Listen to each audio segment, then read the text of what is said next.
સુરતથી સમાચાર પ્રાપ્ત થઈ રહ્યા છે। સુરતમાં કોંગ્રેસના નેતાઓને જામીન ઉપર મુક્ત કરવામાં આવ્યા છે।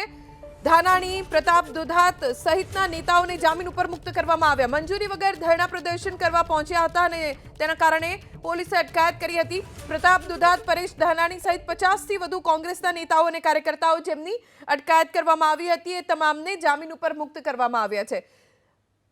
અમરેલીમાં જે પાટીદાર દીકરીનું સરઘસ નીકળ્યું ત્યારબાદ પરેશ ધાનાણી, પ્રતાપ દુધાતે સુરતમાં ધરણાનું આયોજન કર્યું હતું। જો કે પરેશ ધાનાણી, પ્રતાપ દુધાત મંજૂરી વગર ધરણા કરવા માટે પહોંચ્યા હતા, જેથી પોલીસે તેમની અટકાયત કરી। હાલ જે જાણકારી મળી છે તે મુજબ જામીન ઉપર કોંગ્રેસના નેતાઓને મુક્ત કરવામાં આવ્યા છે। પ્રતાપ દુધાત, પરેશ ધાનાણી સહિત 50થી વધુ નેતાઓ જેમની અટકાયત કરવામાં આવી હતી। હજીરા પોલીસ મથકેથી પરેશ ધાનાણી, પ્રતાપ દુધાત અને કાર્યકરો મળી કુલ 50થી વધુ નેતા અને કાર્યકર્તાઓ જેમને જામીન ઉપર મુક્ત કરવામાં આવ્યા છે। સૌરાષ્ટ્રનું પાટનગર એવા સુરતના આંગણે આપ સૌ પત્રકાર મિત્રોનું હૃદયથી સ્વાગત કરું છું।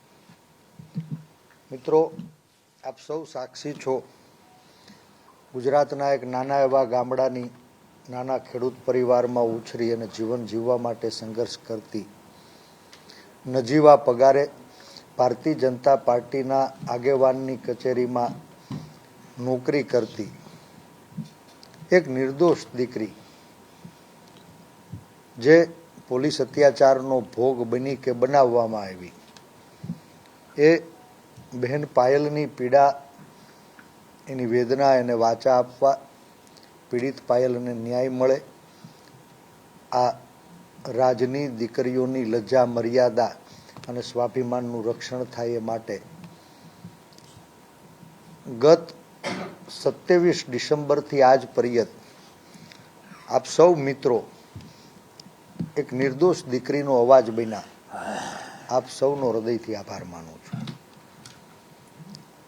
આજે 17 દિવસના વાણા વાઈ ગયા। એ દીકરીને ન્યાય અપાવવા માટે એની ધરપકડ પહેલાથી આ વાત શરૂ થઈ હતી, એટલે શરૂઆતના તબક્કે આખી ઘટનાક્રમને ટૂંકમાં આપની સામે વર્ણવું છું।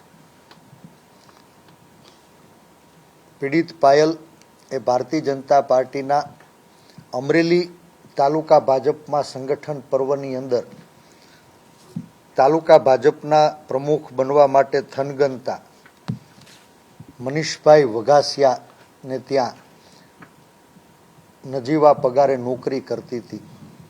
કોમ્પ્યુટર ઓપરેટર તરીકે પત્રોને ટાઈપ કરવા, એને પોસ્ટ કરવા, કુરિયર કરવા સહિતની જવાબદારીઓ એ નિભાવતી હતી। આપ સૌ જાણો છો કે એક પત્ર, જે પત્રની અંદર અમરેલીના સ્થાનિક ચૂંટાયેલા પ્રતિનિધિ સામે ખૂબ ગંભીર આક્ષેપો કરવામાં આવ્યા। અમરેલીના ચૂંટાયેલા પ્રતિનિધિ અને રાજ્યના નાયબ મુખ્ય દંડક પોલીસ પાસેથી 40 લાખનો હપ્તો લે છે। ખનન માફિયાઓ, રેતી માફિયાઓ એની છત્રછાયામાં બેફામ ખનિજ સંપત્તિઓને લૂંટે છે। ગામે ગામ દારૂની હાટડીઓ ખુલી રહી છે, ક્લબો ચાલી રહી છે। અને આ પત્ર જ્યારે સોશિયલ મીડિયામાં વાયરલ થયો ત્યારે એ પત્રમાં ઉઠાયેલા સવાલો, પત્રમાં લગાવેલા આરોપો, એનો જવાબ આપવામાં નિષ્ફળ નીવડેલા સ્થાનિક નેતાએ પત્રને ખોટો સાબિત કરવા માટે સત્તાનો દુરુપયોગ કરી અને એની આંગળીએ નાચતા મુઠ્ઠીભર પોલીસવાળાઓને સોપારી આપી એક નકલી ફરિયાદ દાખલ કરવામાં આવી। અને એ નકલી ફરિયાદમાં ત્યાંના સ્થાનિક એના રાજકીય વિરોધી માનવાને કારણ છે એવા તાલુકા ભાજપમાં પ્રમુખ બનવા થનગનતા મનીષ વઘાસિયા સહિત કુલ 4 લોકોની ધરપકડ કરવામાં આવી। પત્ર લખનારા પણ ભાજપના છે, ખોટી ફરિયાદ કરનારા પણ ભાજપના છે, પત્ર લખાવનારા પણ ભાજપના છે, ખોટી ફરિયાદ દાખલ કરાવનારા પણ ભાજપના છે। પકડાયેલા 3 શંકાસ્પદ આરોપીઓ પણ ભાજપના છે.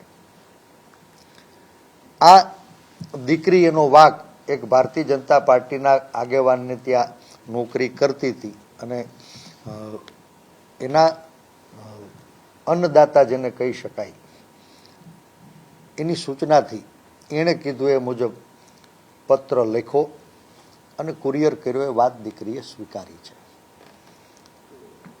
સવાલ એ થાય છે કે પત્રમાં એક નિર્દોષ દીકરીને આરોપી બનાવવામાં આવે,